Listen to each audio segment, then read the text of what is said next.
My name is Shanice Nicole Henderson. I was born in Philadelphia, PA, raised in a section of Germantown, Philadelphia.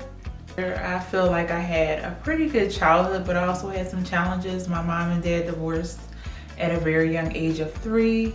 I lived with my stepfather and my mom, and I visited my dad. My dad was very involved, loved him, and he remarried, but we had some challenges as a family. My college changed names like 3 times. It originally was Philadelphia College of Textiles and Science. Then it changed to Philadelphia University right when I graduated, and I went for psychology. I initially wanted to go for pre-med. However, I got married really young, and I figured psychology was a major where I could get married and still be able to have my children and not be super stressed out. That's originally why I chose my first major, and I knew that I loved to learn about people and wanted to help people as well. I graduated from Philadelphia University with a bachelor's degree in psychology, and my first job right out of college was at ChildLink, and I was an early intervention service coordinator, and I really loved this job. The thing about being an early intervention service coordinator is I help coordinate early intervention educational services for children who had special needs or some learning delays from the age of birth to 3. But what I found is a lot of these families who really wanted the services, like they weren't opening the door sometimes when I came out, and they were having different struggles. And what I found out is when I took the time to discover why they weren't opening the door, like for example, some families didn't have the money to keep the lights on, or some families were really stressed out about having enough food. When I figured out a way to navigate their needs, I was able to get into the home and be able to get their educational plans done. And from there was birthed my desire and love to help people and get into the field of social work. Now, at the time, I was still in a very abusive marriage. It was really difficult. There are times where I would go into the family homes, and I just left my home from a really abusive episode of arguing. It was really hard. Money was tight. I was a early intervention service coordinator and couldn't pay my own bills, and I recognized that there was a huge need for resources for people like me and for families. So basically, I worked at ChildLink for an entire 5 years, and during the 5 years at ChildLink, I was able to actually get out of the abusive relationship. It wasn't really easy. It was really difficult. I had to go to court. I was stalked. I had to keep, at that time, I had a 1 and a 3-year-old, and my family allowed me to stay with them some time as I got away. In the interim of leaving ChildLink, I stayed within the same organization and went to this place called Interim House Inc. And at Interim House Inc., I was able to make a little bit more money and get even deeper into the field of social work. So there I was a family service coordinator, and I serviced women and children, women who were addicted to drugs and alcohol, and the children who were a product of those women. And I would nurture the families to be able to stay together and for the women to get off drugs. During the time, my job, and again, I got out of this abusive marriage.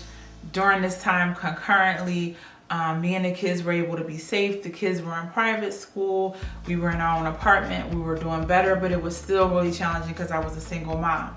But concurrently, at the same time, my job rolled out this program called, in Bryn Mawr, it was a master's degree program, and I had to get accepted into the program out of all these people in the organization. And long story short, I got accepted into the program. It was only 7 of us, and it was a master's degree in social work and social services at Bryn Mawr, which led me to where I am now. During that time, I also was able to get a master's in business administration because it was a part of my goal to also open up a treatment center for women who suffered from substance abuse. And again, all of this is happening while I was coming out of a really abusive situation. So I realized that my story needed to be heard, and I would be able to help people even more so because I had an understanding of how it was to be a single mom, to want better for yourself, but to really be struggling. And my children's father at the time also had an addiction, so I had a special place in my heart to help people get off of drugs and alcohol so that they can have a better life and be in the lives of their children, because my children's father just was not able to get it together to be in the lives of his children. So I was hoping to just give back so another child didn't have to go through that, and I can be the best parent that I could be. I graduated from Bryn Mawr.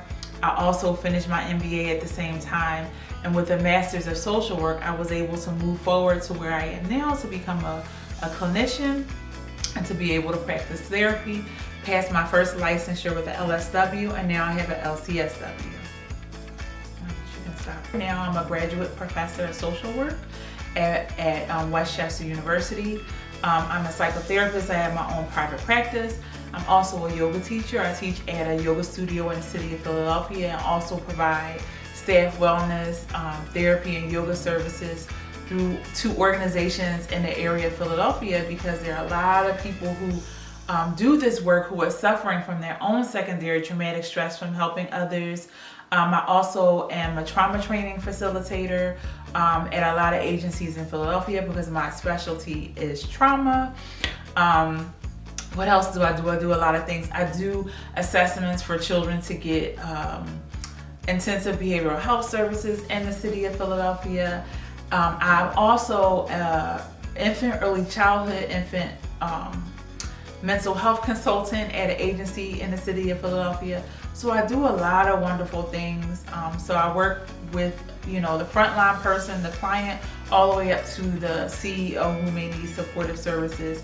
And all of this came together just from me having these various positions and roles, and believe it or not, losing the grants on these jobs, those jobs ending, and me just going out on my own and starting a really great work and keeping my name positive in the agencies that I work, so they can call me back to offer consultative services to them.